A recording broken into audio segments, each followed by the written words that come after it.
Welcome to Seasons of Life, a biblical perspective for how to navigate life's ups and downs. Do you feel overwhelmed? Or do you feel successful? Experiencing loss?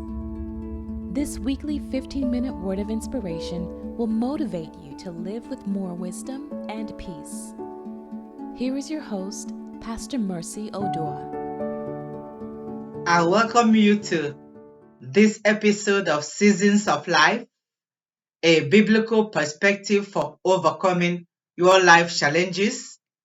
I'm Mercy Oduah.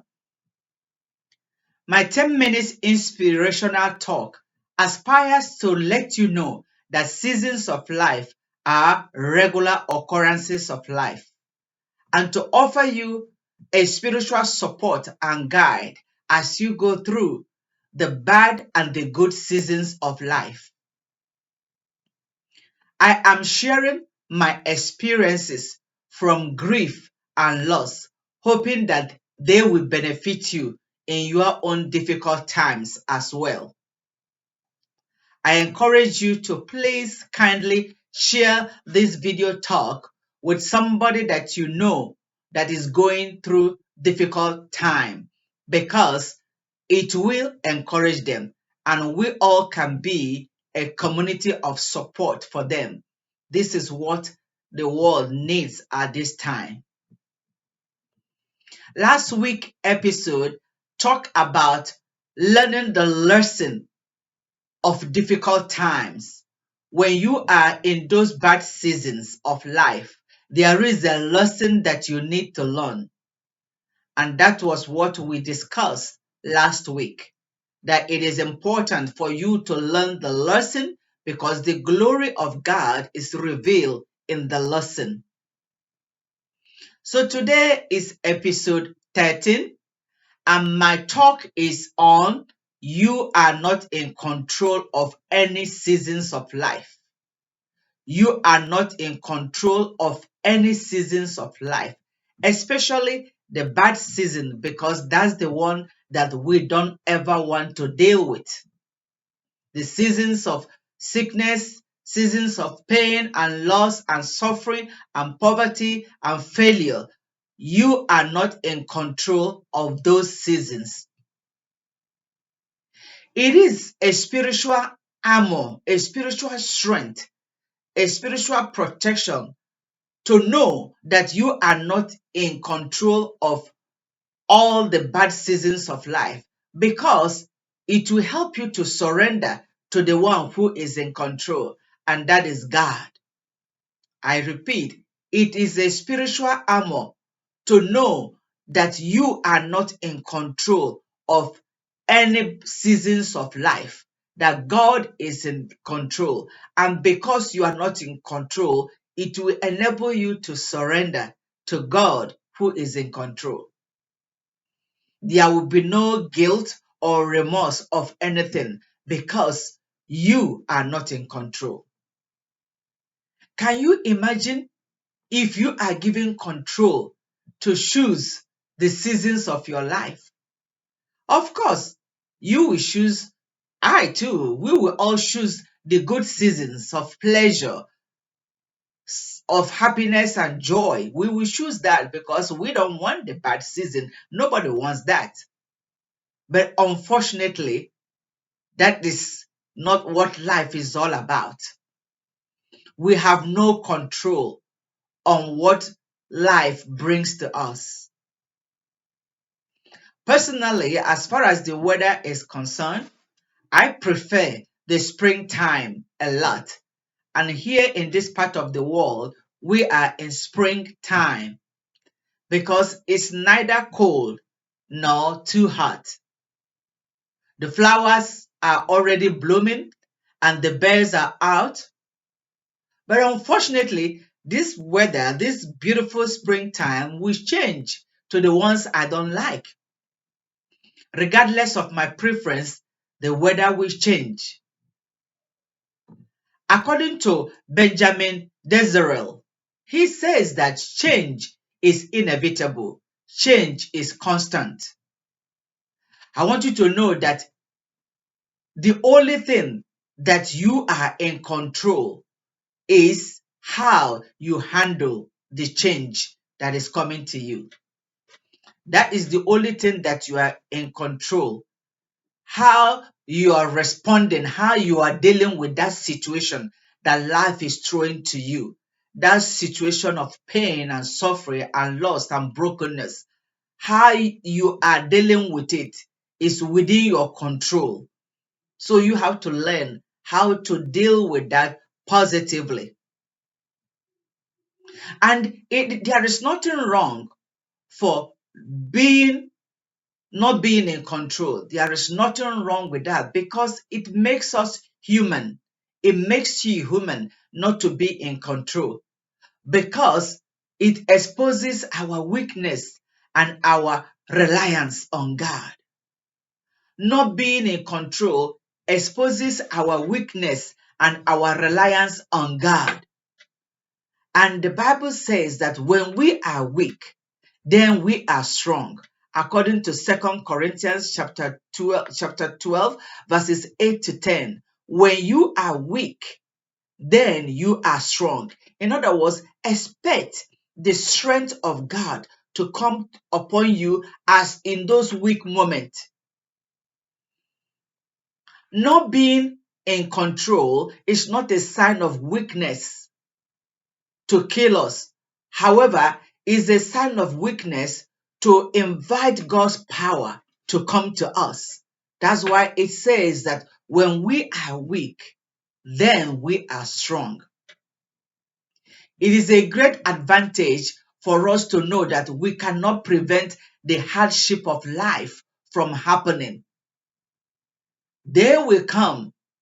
So when they come, we have to accept and adjust without being destroyed. I tell you, a lot of us, a lot of people are being destroyed from the circumstances of life. The pain, the suffering, they are just taking people out. Marital issues, sickness, people are losing faith, people are losing hope. But that's not what it's supposed to be. Most times, human beings act as God. We act as if we are God, but we are not. Far from it. We will never be God. A biblical illustration is in the case of King Herod. King Herod was acting as God. He wanted to destroy the life of Jesus because he was insecure. He was threatened about the fact that another king was to be born.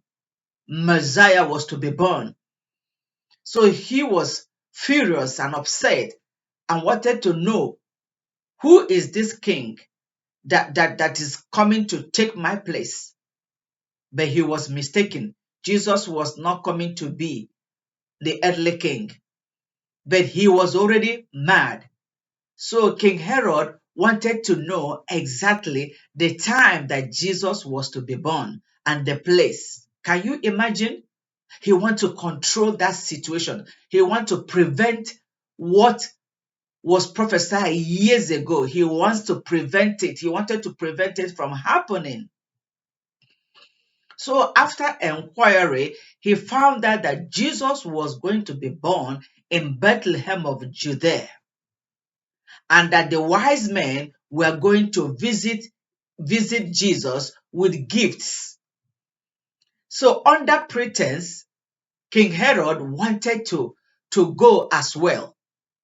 And he asked the wise men to go and bring back words about Jesus' whereabouts. But God, that is in control, silenced him. He was not able to carry out his evil plan. So human beings, sometimes we act as God, but we are not God. King Herod had to learn the hard way because he was not able to destroy Jesus. Many people like me have control issues. Yes, we have control issues because we think that we can make anything happen, especially as women, as mothers. In the house, we want to control these children, make sure that they are, everything is perfect in their lives. We want to control our husband. We want to control our marriage, out of love, not out of love. But sometimes we get burnout because we are expecting everything to be in order. Even as Christians too, sometimes we act as God too when we think that our prayers will solve every situation. Our prayers will prevent any bad season from happening. That's our perspective. So that when we begin to hit those bad things of life, then we are not happy. And we use the excuse that, oh, we are praying. Why did this happen? I had to learn when I lost my 25 years old son. I was furious. I was mad. I said, Lord, I have been praying. How could this happen? I've always prayed for protection for my family. What is going on? I struggled with it for a while until God delivered me by showing me, letting me know that I am not in control. Regardless of prayer, fasting, or whatever, I am not in control. He is the one that is in control. You see, when you do not admit that you are not in control, if you fail to admit that you are not in control of your family, of your children, of your husband, of your friends, or anything, when you fail to know that you are not in control, when bad things happen, you blame yourself, you criticize yourself, and then you feel rejected.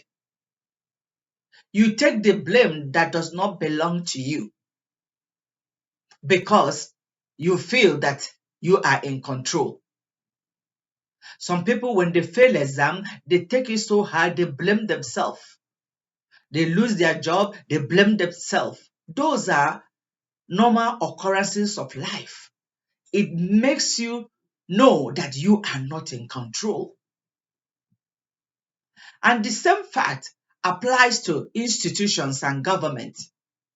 No government or institution are in control of preventing disaster from happening in that nation. No government or institution, they are not able to prevent bad things from happening.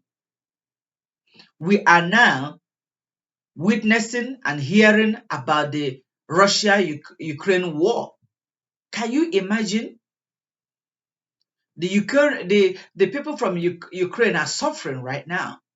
They are dying and they are going to other parts of Europe as refugees, which shows that their government was not in control and will never be in control.